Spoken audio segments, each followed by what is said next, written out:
Hi viewers, today we are going to start a new topic and the name of the topic is the electrical capacitance. तो आज हम start करेंगे electrical capacitance.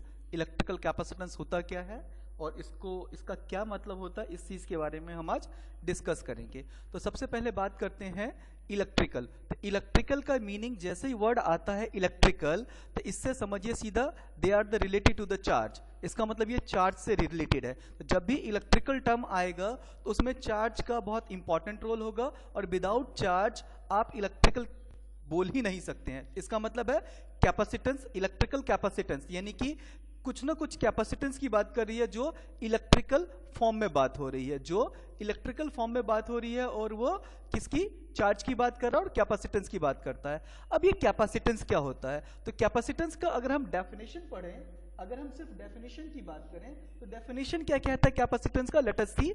देखिए definition इसका बोलता है the measurement of the ability of a conductor to store the charge is known as a capacitance. इसका meaning क्या है, इसका मतलब क्या है? the ability of a conductor to store the charge, that is called a capacitance. अब यहां पे किसकी बात कर रहा है? वो चार्ज की बात कर रहा है। तो charge is a electrical quantity, और चार्ज अगर इलेक्ट्रिकल क्वांटिटी है तो हम क्या कर रहे हैं?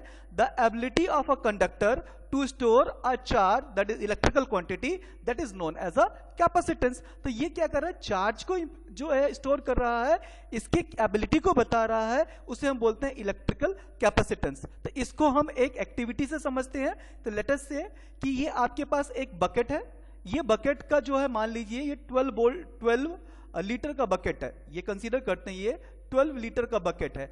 अब ये जो 12 लीटर का बकेट है इसके अंदर हम क्या करते हैं? वाटर को भरते हैं। तो अब हम क्या कर रहे हैं कि इस बकेट को एक जो ऊपर वाला जो लेयर है इसको कंसीडर कर लिया मैंने पॉजिटिव, और बॉटम वालों को मैंने कंसीडर कर लिया नेगेटिव। अब क्या हुआ कि मैंने कह दिया इस बकेट के अंदर, इस बाल्टी के अंदर हम क्या कर रहे हैं? पानी को भर रहे हैं। तो पानी is consider as a charge. आप पानी को चार्ज लीजिए। तो ये क्या होगा कि बकेट का जितना कैपेसिटी होगा, कैपेसिटी का मतलब आपका पोटेंशियल, कैपेसिटी का मतलब है पोटेंशियल, कि जितना इसका पोटेंशियल होगा उतना ये चार्ज को क्या करेगा? भरेगा। यानी कि ये 12 लीटर का बाल्टी है तो 12 लीटर पानी इसमें आएगा। ऐसा नहीं है 12 लीटर है तो 15 लीटर पानी आ जाएगा, पानी आपका 12 लीटर ही आएगा। अगर हम कहते हैं चार्ज है, ये जो चार्ज है तो ये चार्ज क्या आएगा? तो चार्ज ये बाल्टी कितना भर सकता है? तो जो इसका कैपेसिटी होगा, जो इसका पोटेंशियल होगा, अगर इसका पोटेंशियल V है तो कितना चार्ज भरेगा? ये V चार्ज भरेगा, और V चार्ज जैसे ही भर जाएगा तो इसका मतलब क्या हो गया? ये फुल बाल्टी भर गया। तो फुल बाल्टी भरने का मतलब क्या है? आपका बाल्टी जो है पूरा भरा हुआ है।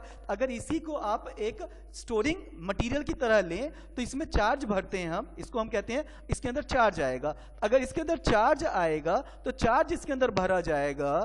तो अगर मान के चलिए चार्ज कितना भरा जाएगा? जितना इसका कैपेसिटी है। तो यही the ability to store the charge, यही जो मैंने अभी आपको बोला है the ability to store the charge. क्या बोला मैंने? एबिलिटी टू स्टोर चार्जेस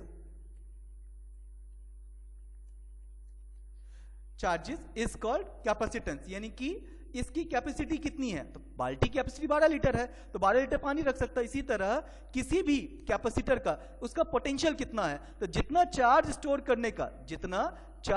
करने का उसका पोटेंशियल होगा, वही उसकी क्या कहलाएगी? एबिलिटी कहलाएगी, वही उसका कैपेसिटेंस कहलाएगा। इसका मतलब क्या है कि जैसे कि बाल्टी का कैपेसिटी और पानी का रिलेशन है, वैसे ही किसी भी कैपेसिटर में चार्ज का और इसके पोटेंशियल का रिलेशन होता है। तब ये रिलेशन होता क्या है इसको समझते हैं। तो हम कहते हैं जो चार्ज होता है, जो चार्ज भरा जाएगा, ये डायरेक्टली प्रोपोर्शनल टू V होगा। साफ सीधी सी बात है भैया, पानी भरिएगा तभी तो वो भरेगा। तो पानी जब आप भर रहे हैं इसमें, यानी चार्ज जब भर रहे हैं तो धीरे धीरे क्या होगा? वो प्रोपोर्शनल होगा। यानी कि अगर आप जितना ज्यादा इसमें पानी भरा जाएगा उतना उसका पोटेंशियल बढ़ेगा, और जितना ज्यादा इसका मतलब एक लिमिट है 12 वोल्ट, 12 वोल्ट के बाद नहीं बढ़ेगा। लेकिन धीरे धीरे भरिएगा तभी तो वो पानी जो है, जो उसका पोटेंशियल इंक्रीज होगा। तो सेम जब आप चार्ज को इंक्रीज करिएगा, जैसे चार्ज को बढ़ाइएगा तो उसका पोटेंशियल इंक्रीज करेगा। इसका मतलब क्या है? तो Q is proportional to V।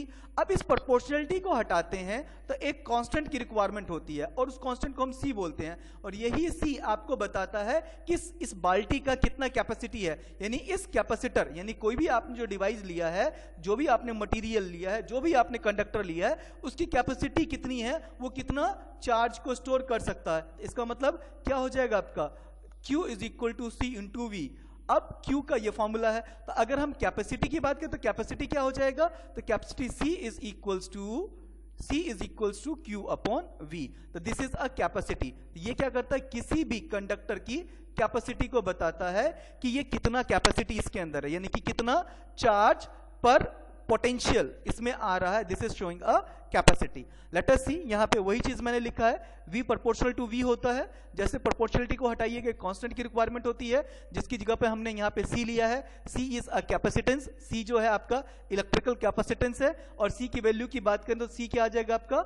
Q upon V। तो Q अपॉन V का मतलब क्या हो जाएगा? कि चार्ज पर वॉल्यूम पर पोटेंशियल। तो charge per unit potential is called a capacitance. यानी पर यूनिट पोटेंशियल, यानी चार्ज कितना पोटेंशियल को इंक्रीज कर रहा है, this is called a C। इसी चीज को लिखा है if V is equal to 1। अगर हम कहते हैं potential is equal to 1 volt है, तो C कितना आ जाएगा? C is equal to Q के बराबर आ जाएगा। यानी कैपेसिटेंस किसके बराबर हो जाएगा? चार्ज के बराबर हो जाएगा। तो इसी को अगर आप डेफिनेशन की फॉर्म में लिखना चाहते हैं, how can you return the definition? इसको हम ऐसे लिख सकते हैं, capacitance of a conductor is defined as charge required to raise its potential through 1 unit. यानी कि चार्ज कितना, charge required to raise its potential, यानी चार्ज कितना पोटेंशियल इंक्रीज कर सकता है through a 1 unit. This is called a capacitance of a conductor.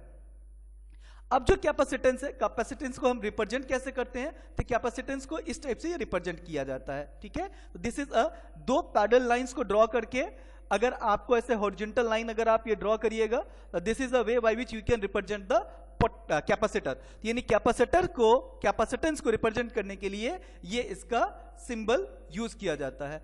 अब हम यूनिट की बात करें तो what is the unit of the capacitor? तो unit of the capacitance is equal to farad.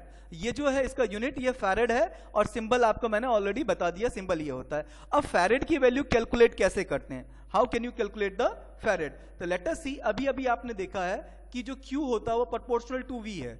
अगर Q is equal to proportional to V है तो C क्या हो जाएगा आपका? Q upon V। अच्छा, अगर बात करें तो Q का जो है, Q का यूनिट क्या होता है? तो Q का यूनिट जो आपका कूलम होगा। अगर potential, this is a potential का यूनिट क्या होगा? इसका पोटेंशियल का यूनिट वोल्ट होता है। तो जो फैरेड होता है, 1 farad is equals to, 1 farad किसके इक्वल हो जाएगा? 1 farad is equal to 1 coulomb upon 1 volt.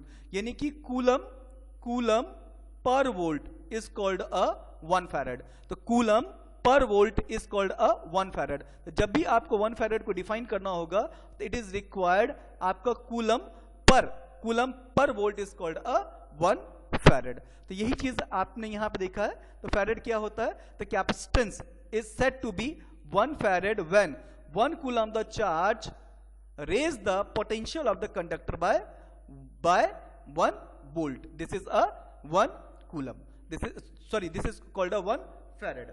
Now, अब हम कहते हैं since 1 coulomb is a very big amount of the charge, अब ये 1 coulomb जो है बहुत बड़ा अमाउंट ऑफ चार्ज का है, तो हम क्यों बोलते हैं 1 coulomb जो है एक बहुत बड़ा अमाउंट है चार्ज का? तो लेट अस सी, इसको देखते हैं कि हम क्यों बोलते हैं कि 1 फैरेड जो एक बहुत बड़ी क्वांटिटी है। तो लेट अस सी कि अगर आपको 1 फैरेड निकालना है, इसकी क्वांटिटी निकालनी है, तो आप इसका क्वांटिटी कैसे निकालते हैं? तो 1 coulomb is equal to NQ। आप कहते हैं 1 कूलम जो है NQ के बराबर है, ठीक है। तो NQ का मतलब नंबर ऑफ द चार्ज। तो लेट अस सी, तो चार्ज, तो N कितना आ जाएगा? N is equal to 1 coulomb upon Q, 1 coulomb upon Q। अच्छा, Q की वैल्यू कितनी होती है? तो let us see, 1 coulomb upon, आपको पता है Q is equal to what? Q is equal to 1.6 into 10⁻⁻⁹ coulomb. तो अब इसकी वैल्यू को उठा के मैंने यहाँ पुट कर दिया, तो what we get 1.6 into 10⁻⁻19 coulomb. अब क्या हुआ, इस कूलम से ये कूलम कैंसिल आउट, जब इसको सोल्व करोगे तो आप क्या मिलेगा आपको 10/16 मल्टीप्लाई बाय 10⁻19, यानी n की वैल्यू कितना आ जाएगा, ये आ जाएगा।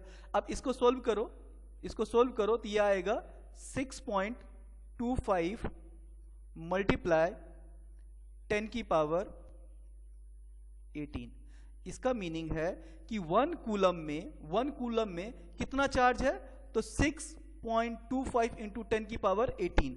अब ये क्या है, ये नंबर ऑफ द चार्ज बहुत ज्यादा है, इसलिए हम कहते हैं कि जो 1 कूलम है, 1 कूलम बहुत बड़ा चार्ज यूनिट है। जो 1 कूलम है चार्ज का बहुत बड़ा यूनिट है। और आपका फैरेड क्या होता है, F इज इक्वल टू, आप क्या कह रहे हो, F is equal to 1 coulomb 1 volt, यानी कि 1 फैरेड किसके बराबर हो जाएगा, यानी इतने चार्ज, यानी कि 6.25 इंटू 10⁻18 इतना चार्ज पर वोल्ट होगा, तब जाके 1 फैरेड होगा। तो इतना चार्ज पर वोल्ट मतलब ये बहुत बड़ी क्वांटिटी है, इसलिए हम कहते हैं 1 farad is a very big quantity. तो since the 1 coulomb is a very big amount of the charge, इसीलिए हम कहते हैं there will be the capacitance will be usually in the range of क्या, क्योंकि आपको मिली में, मिली, माइक्रो, नैनो, पीको, तो इस फॉर्म में कैपेसिटेंस को हम लेते हैं। तो इसके पीछे का रीजन सिर्फ एक यही है, क्योंकि इसकी वैल्यू जो है ये क्या है 10⁸। तो अगर 10⁸ है तो मिली करोगे, इसमें क्या हो जाएगा, माइनस का हो जाएगा, 3 माइनस हो जाएगा, माइक्रो करोगे 6 माइनस हो जाएगा, पीको करोगे 9 माइनस हो जाएगा, डेका करोगे 10 माइनस हो जाएगा। तो ये जो एंगस्ट्रॉम में, तो ये जो आप माइनस करोगे इसकी वैल्यू क्या होगी, कम होगी। इसीलिए हम कहते हैं 1 farad is a very big unit because 1 coulomb is a very big amount of the charge and that is equal to 6.25 into 10⁸18। तो बहुत बड़ा क्वांटिटी है। अब बहुत बड़ा क्वांटिटी यानी कि इतना सारा चार्ज है, 1 फैरेड में कैसे आएगा, तो यानी कि 1 फैरेड में इतना चार्ज आ जाएगा। इसीलिए हम क्या करते हैं, जब भी हम इलेक्ट्रॉनिक कंपोनेंट